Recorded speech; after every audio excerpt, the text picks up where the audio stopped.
Tudo bem? Sou Carlos Barroso com Redação BH News, voltando de férias, um mês sem programa, mas agora diariamente com você, de 18h30 às 19h30, de segunda a sexta.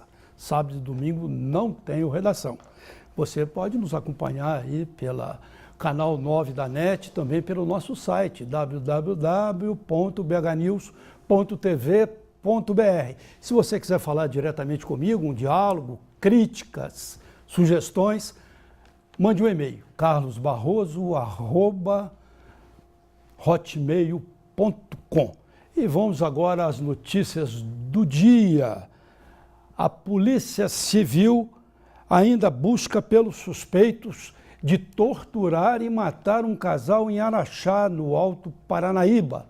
Os corpos de Igor Humberto Fonseca Souza e de Rafaela de Luz Giordani de Souza foram encontrados em casa na noite do último sábado.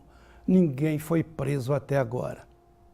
Igor, que é filho do vice-presidente do Mamoré, time de Patos de Minas, foi localizado em um dos quartos com diversas perfurações, possivelmente provocadas por uma faca. A mulher, Rafaela, estava em outro quarto, ensanguentada, com os pés e mãos amarrados e amordaçada.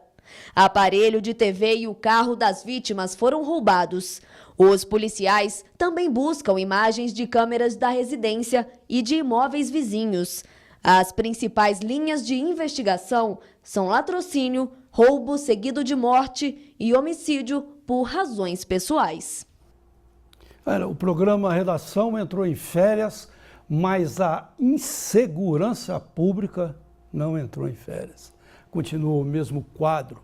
A gente não tem no país, em Minas, em todos os outros estados, não podemos localizar só em Minas Gerais, a gente não tem um quadro de segurança pública, mas ao contrário, de insegurança pública. E olha essa notícia.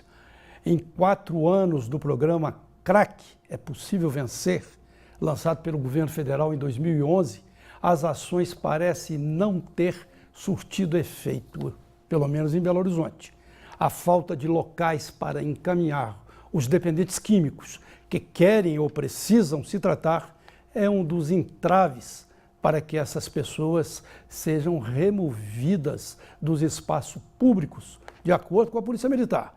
Sem ajuda, os viciados se multiplicam nas ruas, onde usam drogas livremente. Degradação dos espaços públicos, aumento dos furtos e da insegurança para a vizinhança são alguns dos componentes do drama social que se espalha pela cidade. Hoje há pelo menos 4 pontos de encontro de viciados na capital. Para evitar a expansão dos redutos de viciados, especialistas defendem a revitalização de espaços públicos como uma das soluções. De acordo com eles, locais sem manutenção são propícios para o surgimento de cracolândias. Olha, e funcionários de uma empresa de ônibus fizeram uma paralisação na manhã de hoje em Vespasiano. De acordo com a Polícia Militar, a estação Morro Alto estava fechada por volta das 7h40 da manhã e ônibus MOVE metropolitanos não estavam saindo do local. O Sindicato dos Trabalhadores em Transportes Rodoviários de Belo Horizonte informou que a categoria reivindica o pagamento do ticket alimentação. Cerca de 500 funcionários participaram do ato. Esta questão do transporte público, que não foi resolvida, obviamente, em 2015 e está piorando em 2016, deve oferecer muitas manifestações, muita tensão agora neste ano. Veja São Paulo. Hoje, por exemplo, o movimento do Passe Livre hostilizou o governador de São Paulo, o tucano Geraldo Alckmin, e o prefeito de São Paulo, o petista Fernando Haddad. Ou seja, esse movimento não tem ideologia, ataca tucano e ataca petista, porque a situação é difícil, o transporte é ruim, os preços são altos e não há soluções em São Paulo ou Belo Horizonte e que eu saiba em nenhuma cidade, nenhuma grande cidade do Brasil. deve haver alguma exceção, mas eu, pelo menos, não conheço. 12 homens do Exército Brasileiro chegaram na manhã de hoje a Raposos, na região metropolitana de Belo Horizonte, para os trabalhos de combate ao mosquito Aedes aegypti. A cidade, de cerca de 16 mil habitantes, decretou situação de emergência em razão do aumento de casos de dengue.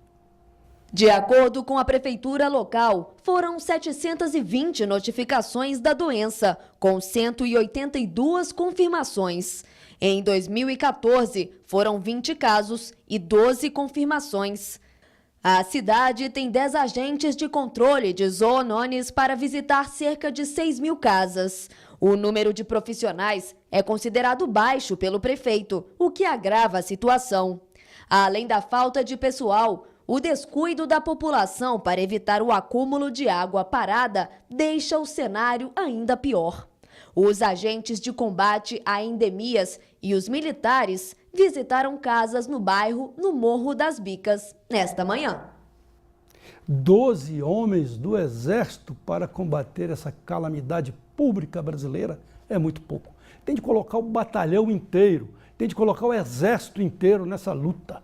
O Exército, os servidores públicos da área, nós precisamos de vencer essa luta.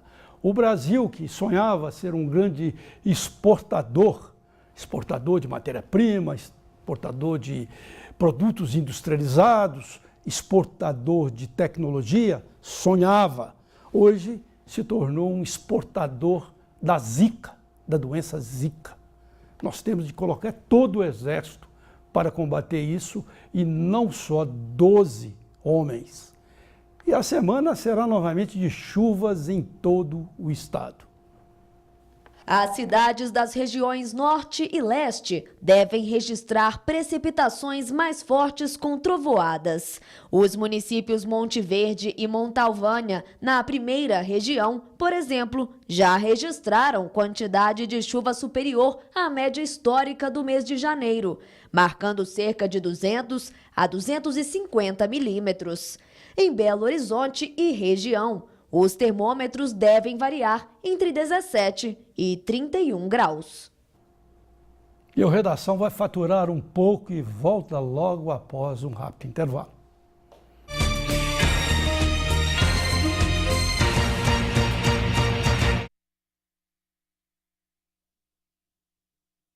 Certo aí com certo.